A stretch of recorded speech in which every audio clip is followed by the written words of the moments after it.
Suspense গল্প লিখছি বাংলায়। শুরু করছি। গল্পের নাম অদৃশ্য ছায়া। রাত 11:30। চারপাশে নেমে এসেছে ঘন অন্ধকার। ছোট্ট শহর মধুপাড়া যেন ঘুমিয়ে পড়েছে।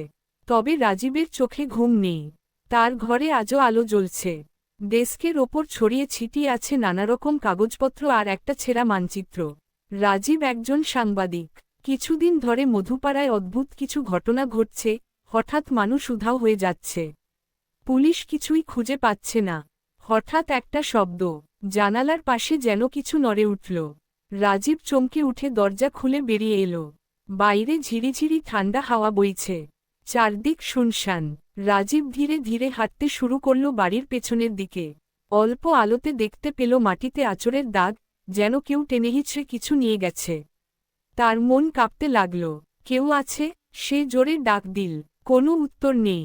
হঠাৎই এক ঝলক ছায়া পাশ দিয়ে ছুটে গেল। রাজীব কিছু বুঝে ওঠার আগেই তার পেছনে কারো উপস্থিতি টের পেল। ধীরে ধীরে ঘুরে দাঁড়াল। কেউ নেই, কিন্তু বাতাস ভারী, যেন চারপাশে অদৃশ্য কিছু তাকে ঘিরে রেখেছে।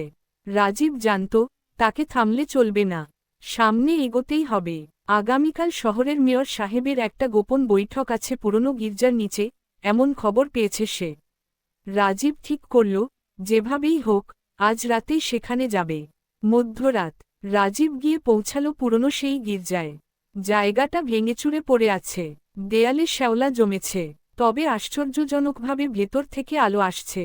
চুপি চুপি এগিয়ে দরজার ফাঁক দিয়ে উকি দিল। দেখতে পেল কয়েকজন মানুষ গোল হয়ে বসে আছে। তাদের মুখগুলো অদ্ভুত, একেকজন যেন কোনো অদৃশ্য শক্তির দ্বারা প্রভাবিত। পরবর্তী পরিকল্পনা সফল করতে হবে। আরও 5 জনের দরকার, একজন গম্ভীর গলায় বলল। রাজীবের শরীর জমে গেল। এই মিটিং কি নিছক অপরাধীদের বৈঠক, নাকি এর পেছনে আছে আরও কিছু? হঠাৎ পেছনে থেকে একটা হাত তার মুখ চেপে ধরল। রাজীব ছটফট করলেও শক্ত হাতে তাকে টেনে ভেতরের এক অন্ধকার ঘরে নিয়ে গেল। চুপ করো, আমি তোমার বন্ধু, ফিসফিসিয়ে বলল এক নারী কণ্ঠ। আলো জ্বলে উঠতেই রাজীব দেখতে পেল এক অচেনা মেয়ে দাঁড়িয়ে আছে, চোখে আতঙ্ক আর চেতনার ঝিলিক। আমি মেঘলা, সাংবাদিকতা পড়ি। ওরা আমাকে ধরে এনেছিল। আমি পালানোর পথ খুঁজছি, মেঘলা বলল। রাজীব একটু স্বস্তি পেল। ওরা কে? জিজ্ঞেস করল সে। মেঘলা থেমে গেল, মুখটা ভয়ানক গম্ভীর হয়ে উঠল। তুমি যা জানো, তার থেকেও ভয়ঙ্কর কিছু। এটা কোনো সাধারণ অপরাধী দল নয়। ওরা ছায়ার সমাজ, একটা গোপন সংগঠন, যারা শহরের গুরুত্বপূর্ণ মানুষদের নিয়ন্ত্রণ করতে চায়। যারা বাধা দেয়, তারা নিখোঁজ হয়ে যায়। রাজীব শিউরে উঠল। তাহলে আমারও কি ওরা টার্গেট করেছে? মেঘলা মাথা ঝাঁকাল। তুমি বেশি জেনে গেছ।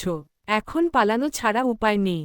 দুজন মিলে গির্জার নিচের স্রোতভরা গোপন সুড়ঙ্গ ধরে পালানোর সিদ্ধান্ত নিল। কিন্তু পালানোর পথ এত সহজ ছিল না। সুড়ঙ্গে ঢুকতেই কনকনে ঠান্ডা হাওয়া এসে লাগল। অন্ধকার যেন গিলে ফেলতে চাইছে। টর্চের আলো ফেলতেই দেখা গেল, দেয়ালের গায়ে অদ্ভুত অক্ষরে কিছু লেখা, ছায়া থেকে রক্ষা নেই। হঠাৎ দূর থেকে পায়ের শব্দ